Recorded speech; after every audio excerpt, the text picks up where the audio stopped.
అన్నదాత అన్నదాత మీ అన్నదాత చెమటోడ్చి ఆహారాన్నందించే రైతన్న అనునిత్యం నీ కండదండగా నిలిచే నేస్తం ఎవరన్నా అన్నదాత అన్నదాత మీ అన్నదాత.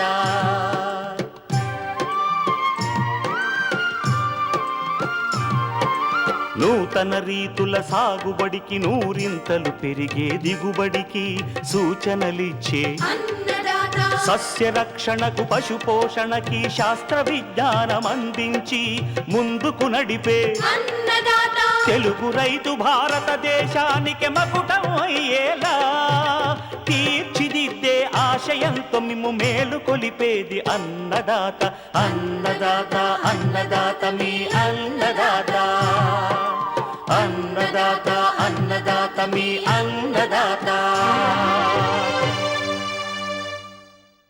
అన్నదాత ప్రేక్షకులకు నమస్కారం. ఈనాటి ముఖ్యాంశాలు: చామంతిలో కొమ్మ కత్తిరింపుల ద్వారా ప్రవర్ధనం చేసే విధానం, బొప్పాయిలో చీడపీడల నివారణకు తొలి దశ నుంచే సమగ్ర చర్యలు, వేసవిలో కురిసే అకాల వర్షాలకు పశువుల్లో వచ్చే వ్యాధులు నివారణ చర్యలు.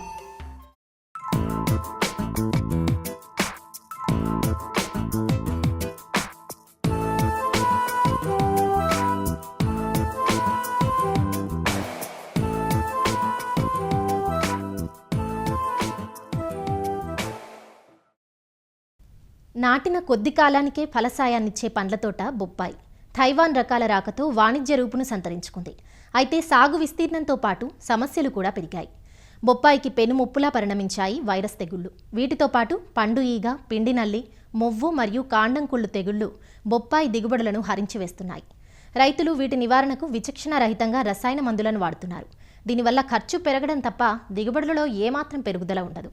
అందువల్ల చీడపీడలను దృష్టిలో ఉంచుకొని నారు మొక్కల పెంపకం దశ నుంచే సమగ్ర సస్యరక్షణ చర్యలను చేపడితే నాణ్యమైన దిగుబడులు పొందే వీలుందంటూ వివరాలు తెలియజేస్తున్నారు పార్వతీపురం మన్యం జిల్లా రస్తాకుంటబాయి కృషి విజ్ఞాన కేంద్రం ఉద్యాన శాస్త్రవేత్త డాక్టర్ ఎస్ శ్రీనివాసరాజు. బొప్పాయిలో ఎక్కువగా తెగుళ్ళు చూసుకున్నట్టయితే అతి ముఖ్యంగా ఆకుముడత, అదేవిధంగా పప్పయ రింగ్ స్పాట్, ఈ రెండు కూడా ఎక్కువగా ఈ బొప్పాయి పంటలు నాశనం చేస్తున్నాయి. ఈ రసం పీల్చే పురుగుల వల్లే మనకి ఈ ఆకుముడత లేదా అంటే ఈ రింగ్ స్పాట్ వైరస్ వస్తుంది. కాబట్టి ఈ రసం పీల్చే పురుగులు దానికి చేరకుండా మనం 40 నుంచి 60 మెస్ సైజ్ గల నైలాన్ నెట్ను మనం వేసుకున్నట్టయితే ఈ రసం పీల్చే పురుగులు దాంట్లోకి వెళ్లకుండా మనకి నారు చాలా మంచిగా పెరగడానికి ఎక్కువ ఆవశ్యకత ఉంటుంది. నారు దశలో మనం ఏం చేస్తామంటే ప్రతి వారంకి ఒకసారి మనము కంపల్సరీగా మనం వేప నూనె 2.5 ml వేప నూనె 1 లీటర్ నీటిలో కలిపి మనం పిచికారి చేసినట్లయితే రసం పీల్చే పురుగులు దానికి రాకుండా మనం కొంతవరకు ఆపుకోవచ్చు. ఒకవేళ అప్పటికీ తీవ్రత ఎక్కువగా ఉన్నట్టయితే మనం ఎక్కువ సార్లు ఏంటంటే ఎస్ఫేట్ 2.5 గ్రామ్స్ని అదేవిధంగా 0.5 ml పర్ లీటర్ని కలిపి మనం ఫ్రీక్వెంట్గా ఇవి ఒక వారంకి ఒకసారి పిచికారి చేసినట్లయితే మనం ఈ రసం పీల్చే పురుగులు నారుమడికి రాకుండా కూడా చూసుకోవచ్చు. సో ప్రధాన బలం వేసే ముందు మనం ఏం చేయాలంటే పొలం చుట్టూ కూడా మనం కంపల్సరీగా మనం ఏం చేయాలంటే అవిసె కానీ లేదంటే మనం ఈ మొక్కజొన్న కానీ ఒక 2 వరుసలు వేసుకున్నట్లయితే ఈ రసం పీల్చే పురుగు యొక్క ఉధృతిని మనం తగ్గించవచ్చు. బొప్పాయి ప్రధాన బలంలో ఎవరు కూడా అంతర పంటలుగా వంగ కానీ అదేవిధంగా బూడిద జాతికి చెందినటువంటి మన కూరగాయలను వేసుకోకూడదండి. ఇవి వేసుకున్నట్లయితే ఇంకా రసం పీల్చే పురుగులు ఉధృతి, ఈ ఆకుముడత, అదేవిధంగా రింగ్ స్పాట్ వైరస్ని కలుగజేసి ఈ వైరస్ అనేది చాలా ఎక్కువగా ఉంటుంది. అప్పటికీ ప్రధాన పొలంలో ఎక్కువగా ఉధృతి ఉన్నట్లయితే మనం అదే ఎస్ఫేట్ 2.5 గ్రామ్ పర్ లీటర్ నీటికి, అదేవిధంగా neem oil 2.5 ml per litre నీటికి, జిగురు 0.5 గ్రామ్ పర్ లీటర్ నీటికి కలుపుకొని మనం పిచికారీ చేస్తూ ఉండాలండి. అంతేకాకుండా కొన్నిసార్లు ఎంత చేసినప్పటికీ మనకు ఆకుముడత లేదా రింగ్ స్పాట్ వైరస్ కొన్ని వచ్చినట్లయితే దాన్ని మనం గమనించి ముందుగానే దాన్ని తీసి బయటకు కాల్చేసి పారేయాలండి.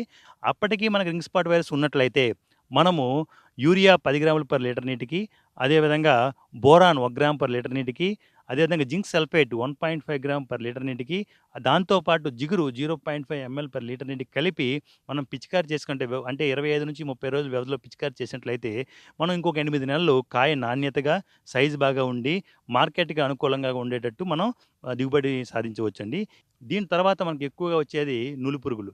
ఈ నులిపురుగుల వల్ల ఈ మధ్య కాలంలో చాలా వరకు బొప్పాయి చాలా నష్టపోతున్నారు. దీని నివారణకు ఏం చేయాలంటే 25 నుంచి 30 గ్రాములు కార్బోఫిన్ 3G గుళికలు, అదేవిధంగా మనకి వేపపిండి 250 గ్రాములు కలిపి మనం మొదల్లో వేసుకున్నట్టయితే మనం ఈ నులుపులకు బెడద నుంచి చాలా వరకు తట్టుకోవచ్చు. దీంతో పాటు సూడోమోనాస్ ఫ్లోరిసెన్స్ అనే ఒక శిలీంధ్రం కూడా ఉంటుందండి. ఇది కూడా మనం మొదట్లో 4 గ్రాములు వేసుకున్నట్టయితే మనకి ఈ నులుపుల నుంచి సమగ్రంగా మనం తట్టుకుని దాన్ని సంరక్షించవచ్చు బొప్పాయి తోటని.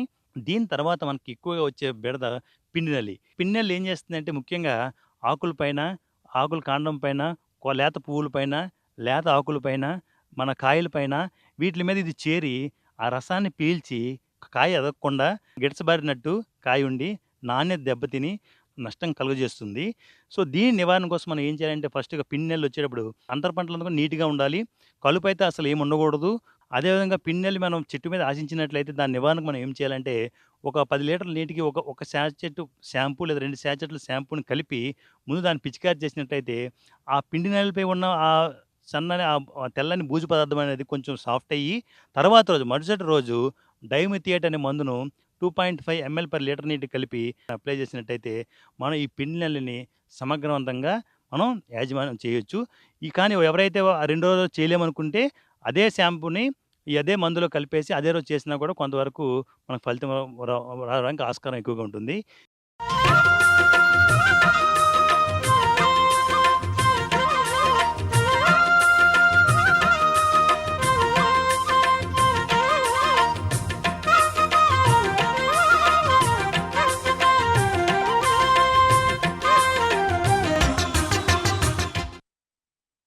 చికిత్స కన్నా నివారణ మేలు. అది అందరికీ తెలిసిన సత్యమే. ముఖ్యంగా వేసవిలో ఉండే అధిక ఉష్ణోగ్రతలకు పశువులు నీరసించి పాల ఉత్పత్తి పడిపోతుంది. దీనికి తోడు ఈ కాలంలో కురిసే అకాల వర్షాలకు పలు వ్యాధులు ప్రబలి పరిశ్రమ నష్టాల బారిన పడుతుంది. ముఖ్యంగా గొంతువాపు, జబ్బువాపు వ్యాధులు పశువు ఆరోగ్యాన్ని, పాడి కాలాన్ని దెబ్బతీసి ఆర్థికంగా నష్టాల పాలు చేస్తాయి. అందువల్ల పాడి రైతులంతా ముందు జాగ్రత్త పడి సకాలంలో పశువులకు టీకాలు ఇప్పించాలంటూ వివరాలు తెలియజేస్తున్నారు శ్రీ వెంకటేశ్వర పశువైద్య విశ్వవిద్యాలయం, పశ్చిమ గోదావరి జిల్లా, వెంకటరామన్నగూడెం గేదెల పరిశోధనా స్థానం శాస్త్రవేత్త డాక్టర్ ఆనందరావు. వేసవి కాలంలో ఆకస్మికంగా వర్షపు జల్లులు మనం చూస్తుంటాము. ఈ వర్షపు జల్లులు పడిన తర్వాత కొన్ని రకాలైనటువంటి బ్యాక్టీరియా గ్రోత్కి ఈ యొక్క వాతావరణం చాలా సహకరిస్తుంది. కాబట్టి ఈ యొక్క జబ్బవాపు, గొంతువాపు వ్యాధి అనేది ఈ ఆల పశువుల్లోన, గేదె పశువుల్లోన, అలాగే వర్షం పడిన తర్వాత కూడా కొన్ని రోజులకు మనకు ఇటీవల ఈ వ్యాధి కనిపిస్తూ ఉంది. ఈ 2 వ్యాధులకి గవర్నమెంటు ఫ్రీగా టీకాలు ఇస్తుంది.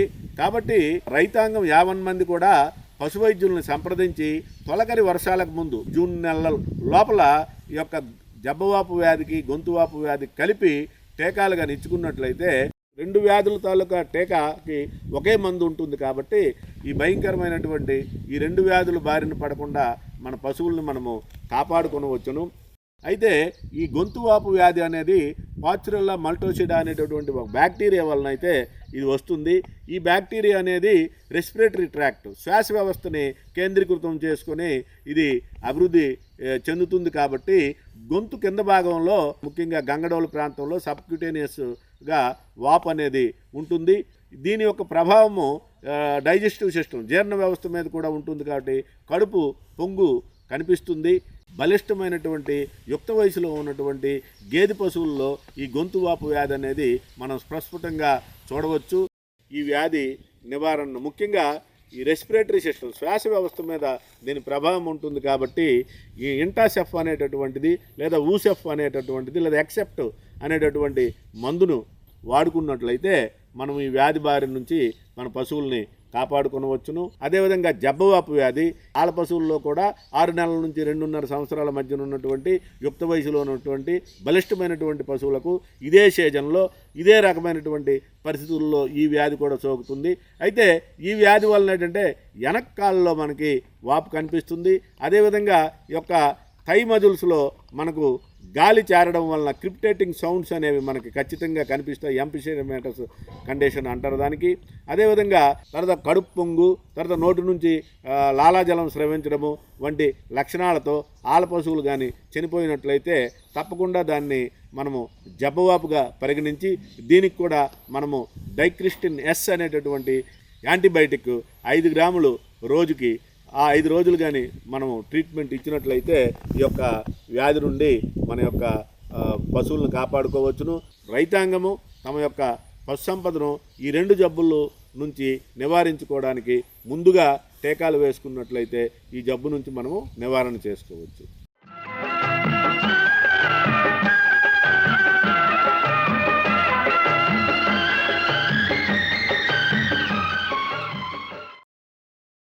అన్నదాత టోల్ ఫ్రీ నెంబర్ ద్వారా పంటల సాగులో రైతులు లేవనెత్తే సందేహాలకు దృశ్య రూపం మీకోసం. కామారెడ్డి జిల్లా బిక్నూర్ నుంచి కరణ్ ఇలా అడుగుతున్నారు. మా మొక్కజొన్న జొన్న చేలకు కోతుల బెడద ఎక్కువగా ఉంది, వీటి సమస్యను తగ్గించుకునే మార్గాలు తెలియచేయండి అని. రైతాంగం ఎదుర్కొంటున్న సమస్యల్లో కోతుల బెడద చాలా ప్రాముఖ్యంగా ప్రధానంగా మనం చెప్పుకోవచ్చు. కొన్ని ప్రాంతాల్లో అయితే ఈ యొక్క కోతుల బెడద తట్టుకోలేక రైతులు వ్యవసాయాన్ని కూడా వదిలిన పరిస్థితులు అనేది మనం గమనిస్తూ ఉన్నాం. ఈ యొక్క కోతులు అనేవి మన వైల్డ్ లైఫ్ ప్రొటెక్షన్ యాక్ట్ వన్యమృగ చట్టం ప్రకారము షెడ్యూల్ 3లో ఉంటాయి కాబట్టి వాటిని సంహరించడానికి మనకి ఏ విధమైన అధికారాలు ఉండవు. ప్రత్యేకంగా చట్టం చేసి ఏదైనా పర్మిషన్ ఇస్తే తప్ప మనం వాటిని సంహరించడం అనేది చట్టరీత్యా నేరం కనుక ఈ కోతుల్ని మన పొలాల్లోకి ఎంటర్ కాకుండా, అంటే మన పొలాల్లోకి వచ్చి నష్టం చేయకుండా మనం వాటిని వివిధ పద్ధతుల ద్వారా మనం వాటిని వెళ్ళగొట్టాల్సిన పరిస్థితి ఏర్పడింది. రకరకాల పద్ధతులు ఉన్నాయి. అంటే ఏంటి, ఈ యొక్క పంగలకర్రలో రాళ్ళు వేసి కొట్టడం కానీ, కొన్ని ప్రాంతాల్లో డప్పులు వాయించడం కానీ, కుక్కలను కాపలా పెట్టడం కానీ, లేదా ఈ కొండముచ్చులను ట్రైన్ అయిన కొండముచ్చులను కాపలా పెట్టడం కానీ, మనుషులు కాపలా ఉండడం కానీ మందలుగా, లేదా ఇతర అంటే కొన్ని శబ్దాలు చేయడం, టపాసులు పేల్చడం కానీ, ఇట్లాంటి రకరకాల యొక్క కార్యక్రమాలు రైతులు చేపడుతుంటారు. అయినప్పటికీ కూడా అవి 1-2 రోజులు సత్ఫలితాలు ఇచ్చినప్పటికీ మళ్ళీ అవి వాటికి అలవాటు పడిపోయి మరలా మన యొక్క వ్యవసాయ భూముల్లోకి వచ్చి మన పంటలకు విపరీతమైన నష్టం అనేది కలుగు చేస్తుంది. మన మారుటేరు పరిశోధనా స్థానంలో ఉన్న అఖిల భారత శకశేరుక చీడల యాజమాన్య అనుబంధ విభాగంలో మనం గత 3-4 సంవత్సరాలుగా పరిశోధనలు చేసి 1 లేదా 2 పద్ధతులు చాలా చక్కగా కోతుల్ని నియంత్రించడానికి ఉన్నాయనేది మనం గమనించడం జరిగింది. అందులో ముఖ్యంగా ఏంటంటే, ఒకటి వల కట్టుకునే పద్ధతి. 7 అడుగుల వరకు పొలం చుట్టూ గనక ఈ యొక్క నైలాన్ వలను గనక మనం ఒక కమ్మల లేదా కర్రల సహాయంతో మన ఈ మొక్కజొన్న కానీ ఇతర పంటల్లో మన చుట్టూ కట్టుకున్నప్పుడు కోతులు ఏంటంటే ఆ వలలోకి అవి చిక్కుకొని పోతాయని భయంతో ఆ వల కట్టిన పొలాల్లోకి వెళ్లకుండా నష్టం అనేది తగ్గుతూ ఉంటుంది. సో దీనికన్నా కూడా ముఖ్యంగా ఇటీవల కాలంలో మనము రైతాంగానికి చెప్తున్నది ఏంటంటే, ఈ యొక్క సోలార్ ఫెన్స్ వేసుకోవడం వల్ల కోతులను సమర్థవంతంగా పొలాల్లోకి రానివ్వకుండా మనం చేయడం అనేది సాధ్యపడుతుంది. ప్రతి 12-20 అడుగులకి రైతులు 6.5 అడుగులు లేదా 7 అడుగులు ఉన్న వెదురు బొంగులు కానీ కొండకర్రలు కానీ కొద్దిగా ఆరిన కర్రలను తీసుకొని 1 అడుగున్నర భూమిలోనికి గట్టిగా పాతుకొని పొలం చుట్టూ మనం ఎక్కడైతే ఈ యొక్క సోలార్ ఫెన్స్ అనేది మనం వేయాలనుకుంటున్నామో దాని చుట్టూ ఏర్పరుచుకొని ఈ యొక్క తీగ మన ఇనుప తీగను మనకు మార్కెట్లో అది కేజీ 100 రూపాయల నుంచి 150 రూపాయల ఖరీదులో లభ్యమవుతుంది. అట్లాంటిది మన ఎకరానికి ఒక 10 నుంచి 12 కేజీలు తీగ అనేది అవసరం పడుతుంది. ఈ యొక్క తీగని కర్రల చుట్టూ చుట్టుకుంటూ టైట్గా ఒక 5 వరుసల్లో మనం ఏర్పరచుకోవాలి. భూమికి ఒక 6 అడుగు ఎత్తులో మొదటి తీగను, తరువాత 1 అడుగు, తర్వాత అడుగు పెంచుకుంటూ ఈ కర్ర చివరి వరకు మనం ఈ యొక్క తీగలను అమర్చుకున్నప్పుడు మనం దానికి మనకి మార్కెట్లో లభ్యమయ్యే సోలార్ బ్యాటరీ ఆ యూనిట్ అనేది మనకు లభ్యతలో ఉంది. ఈ సోలార్ కంచుకు వాడే ఒక ప్యానలు, ఒక బ్యాటరీ, అదేవిధంగా మనకు స్విచ్ బోర్డుతో కలిపి మనకి మార్కెట్లో 12 నుంచి 16,000 రూపాయల మధ్యలో మనకి ఈ యొక్క యూనిట్ అనేది లభ్యమవుతుంది. అంటే రకరకాల కంపెనీలు ఇవి మనకి అందుబాటులోకి తీసుకొచ్చాయి. ఈ యొక్క అట్లాంటి యూనిట్ మనకి సాధారణంగా 12 వోల్టుల కరెంట్ అనేది ఇస్తుంది. పైన ఉన్న ప్యానల్లో మనకి ఈ సూర్యరశ్మి ద్వారా వచ్చిన ఈ యొక్క విద్యుత్ శక్తి అనేది మనకు ఆ సోలార్ బ్యాటరీ అనేది ఉంటుంది లోపల.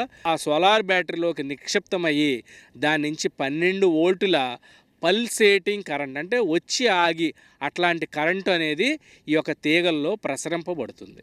ఎప్పుడైతే అది ప్రసరింపబడిందో ఈ యొక్క కోతులు మన పొలంలోకి రావడానికి ప్రయత్నించి ఆ తీగను ముట్టుకోవడం అనేది జరుగుతుంది.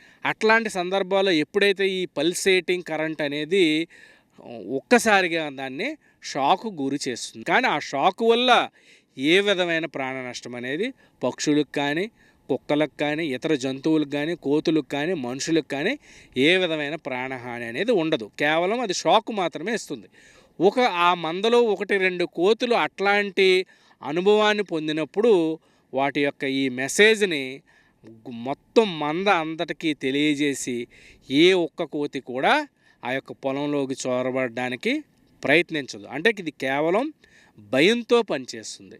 ఈ ఒక యూనిట్ వచ్చేసి మనకి 12 నుంచి 15 వేల రూపాయలు యూనిట్ ద్వారా 16 వేల రూపాయలు అని చెప్పాము.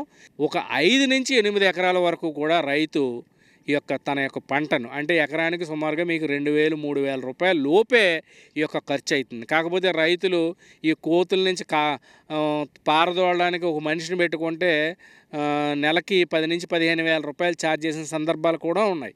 కాబట్టి ఈ యొక్క సోలార్ కంచెను ఏర్పరచుకొని వారి యొక్క పంటలను ఈ యొక్క కోతుల బెడద నుంచి రక్షించుకోమని వాళ్ళకి తెలియపరుస్తున్నారు.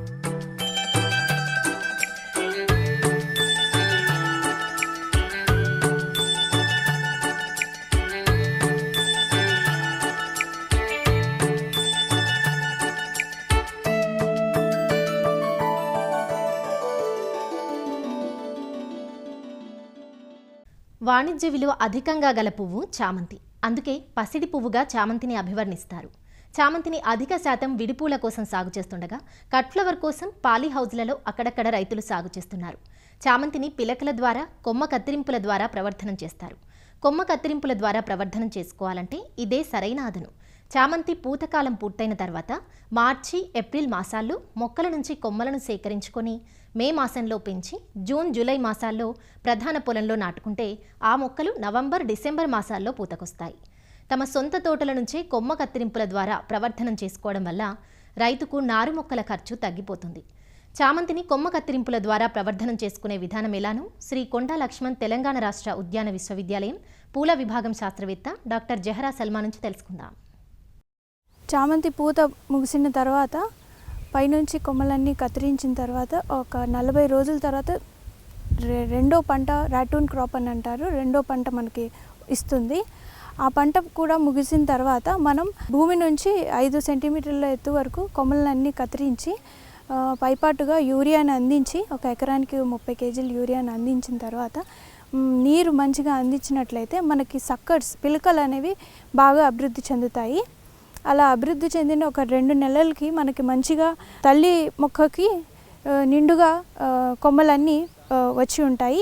ఆ దశలో ఉన్నప్పుడు మే మాసంలో కొమ్మ కత్తిరింపుల ద్వారా చామంతిని ప్రవర్ధనం చేసుకోవచ్చు. ఇప్పుడు ఈ మొక్కకి అన్ని కొత్తగా వచ్చిన పిలకలు ఉన్నాయి, వీటి నుంచి మనం కొమ్మ కత్తిరింపులు తీసుకోవాలి. ఈ విధంగా వీటిపైన ఎటువంటి మొగ్గలు అవి లేకుండా ఉన్న కొమ్మలను మనం ఎంచుకోవాలి. ఇప్పుడు మనం కొమ్మలను కత్తిరించే విధానం, అది కటింగ్ పెట్టుకునే విధానం చూద్దాం. 5 నుంచి 7 సెంటీమీటర్లకు పొడవు వరకు కొమ్మలను మంచిగా షార్ప్గా ఉన్న సికేచర్తో లేక కత్తిరులతో కట్ చేసుకోవాలి. తర్వాత కింద నుంచి అన్ని ముదిరిన ఆకులను అన్నీ తుంచివేసి చివరిగా విచ్చుకోకుండా ఉన్న 2 నుంచి 3 ఆకులను వదిలివేయాలి. ఈ విధంగా 5 నుంచి 7 సెంటీమీటర్ల కొమ్మ కత్తిరింపు టెర్మినల్ కటింగ్స్ అంటారు. మొగ్గ ఉన్న కటింగ్లను మనం ఎంచుకోకూడదు.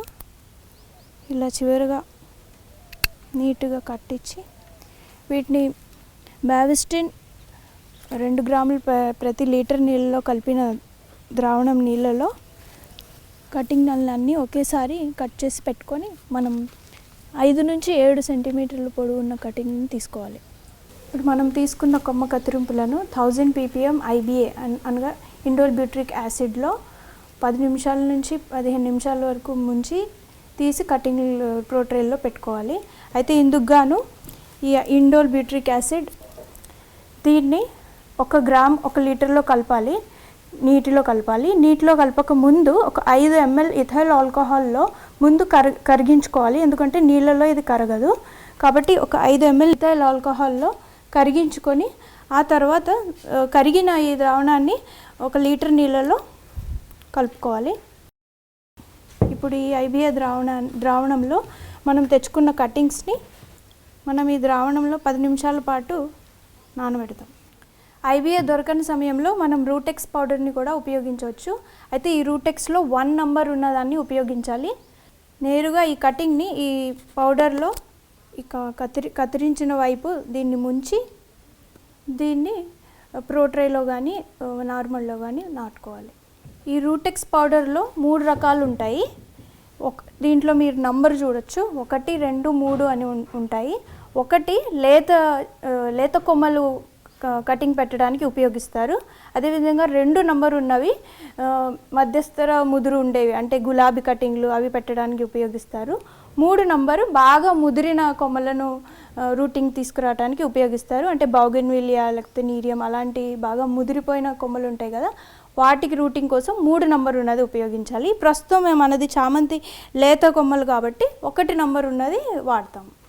కటింగ్స్ని ప్రోట్రేల్లో ముందుగా కోకోపీట్ మిక్చర్ ఎలా కలుపుకోవాలి, దాంట్లో కటింగ్లు ఎలా పెట్టుకోవాలి నేను విధానం చూపిస్తాను. అయితే ఇందుకు గాను కోకోపీట్ బ్రిక్స్ ఇలా దొరుకుతాయి. ఈ కోకోపీట్ అనేది దీంట్లో ఈసీ చాలా అధికంగా ఉంటుంది. కాబట్టి ముందుగా మనం ఈసీ తక్కువ ఉన్న నీళ్ళల్లో, ఈసీ 0.5 కంటే తక్కువ ఉన్న నీళ్ళలో నానబెట్టుకొని 3 నుంచి 4 సార్లు దీన్ని నీళ్ళలో బాగా కడగాలి. కడిగి ఆ తర్వాత ఈసీ ఒకసారి చెక్ చేసుకోవాలి. ఆ తర్వాత దీన్ని ఆరబెట్టుకొని ఈ కోకోపీట్ దీన్ని ఉపయోగించుకోవాలి ప్రోట్రే మిశ్రమం కలిపేటప్పుడు. కటింగ్ పెట్టుకోవడానికి వాడుకునే మిశ్రమంలో కోకోపీట్ 3 పాళ్ళు, వర్మి కంపోస్ట్ 2 పాళ్ళు, ఇసుక 1 పాళ్ళు కలుపుకోవాలి. బాగా కలిపిన తర్వాత మనం ఇందులో 50 సెల్స్ లేకపోతే 98 సెల్స్ ఉన్న ప్రోట్రేస్ దొరుకుతాయి. ఇందులో ఇవి నింపుకోవాలి నిండా. ఇందాక IBA ద్రావణంలో ముంచిన 10 నిమిషాల వరకు ఉంచిన కటింగ్స్ని మనం ఇప్పుడు ప్రోట్రేలో నాటుకుంటాం. ఈ తడిపిన కటింగ్స్ని రూటెక్స్ పౌడర్లో ఈ విధంగా అద్ది ఇందులో ఇలా నాటుకోవాలి. ఇది నాటిన 4 వారాలకి వేర్లు బాగా వచ్చి మనం ప్రధాన పొలంలో నాటుకోవడానికి వీలుగా ఉంటాయి. ఈ చామంతి కటింగ్లను ప్రోట్రేలలోనే కాకుండా సాంప్రదాయంగా మన నార్మల్ బెడ్స్లో కూడా నాటుకోవచ్చు. ఇందుకు గాను ఎర్రమట్టి మరియు బాగా చివికిన పశువులేరు లేకపోతే వర్మీ కంపోస్ట్ని 2:1 పాలలో కలుపుకోవాలి. కలుపుకున్న బెడ్స్ని 15 సెంటీమీటర్ల ఎత్తు నార్మల్ బెడ్ని తయారు చేసుకొని ఈ కటింగ్లను ఇప్పుడు మనం చూపించిన కటింగ్లను నేరుగా నాటుకోవచ్చు. ఈ నాటుకున్న తర్వాత తెగుళ్ళు సోకకుండా వారానికి ఒకసారి బావిస్టిన్ లేకపోతే క్యాప్టాన్ 1 గ్రామ్ 1 లీటర్ నీళ్ళలో కలిపి పిచికారీ చేసుకోవాలి. 15 రోజులకు ఒకసారి 1919 1 గ్రామ్ 1 లీటర్ నీళ్ళలో కలిపి డ్రెంచింగ్ చేసుకోవాలి. ఈ విధంగా చేయడం వల్ల మంచిగా పెరిగిన నారుమడి మనకు దొరుకుతుంది. 4 వారాల తర్వాత వేరు వ్యవస్థ బాగా ఎదిగిన ఈ విధంగా కొత్త ఆకు వచ్చిన చామంతి కటింగ్ని మనం ప్రధాన పొలంలో నాటుకోవడానికి వాడాలి. అయితే తీసుకునే ముందు పల్చగా నీళ్లు జల్లుకొని తడుపుకొని అప్పుడు వేర్లతో సహా మట్టితో సహా వేర్లను పైకి తీసుకొని ప్రధాన పొలంలో నాటుకోవడానికి వాడుకోవాలి. వీటిని ప్రధాన పొలంలో నాటుకోనకు ముందు ప్రధాన పొలాన్ని 3 నుంచి 4 సార్లు మంచిగా దున్నుకొని చివరి దుక్కిలో ఎరువులు కలుపుకొని ప్రధాన పొలంలో మడులు తయారు చేసుకొని మొక్కకి 30x30 సెంటీమీటర్ల వ్యత్యాసంలో మొక్కలు నాటుకోవాలి. 1 ఎకరానికి 35,000 మొక్కలు మనకి అవసరం అవుతాయి. ఈ విధంగా రైతు సోదరులు తమ పొలం నుండే తల్లి మొక్కల నుండి కొమ్మ కత్తిరింపుల ద్వారా ప్రవర్ధనం చేసుకోవడం వల్ల నారు ఖర్చును తగ్గించుకోవచ్చు మరియు ఆరోగ్యకరమైన నారుని తయారు చేసుకొని తమ పొలంలో నాటుకొని మంచి లాభాలను పొందవచ్చు. మరిన్ని విభిన్న అంశాలతో రేపటి అన్నదాతలో మళ్ళీ కలుసుకుందాం. అంతవరకు సెలవు. నమస్కారం. అన్నదాతలు తమ సందేహాలు సమస్యలను 1800-425-4085 టోల్ ఫ్రీ నెంబర్లో ఉదయం 10 నుంచి 11 గంటల మధ్య పని దినాలలో సంప్రదించగలరు. ఈ కార్యక్రమాన్ని యూట్యూబ్లో www.youtube.com/అన్నదాత ఈటీవీ లింక్ ద్వారా వీక్షించవచ్చు. అన్నదాత కథనాలు ఈటీవీ విన్ మొబైల్ యాప్లో వీక్షించండి.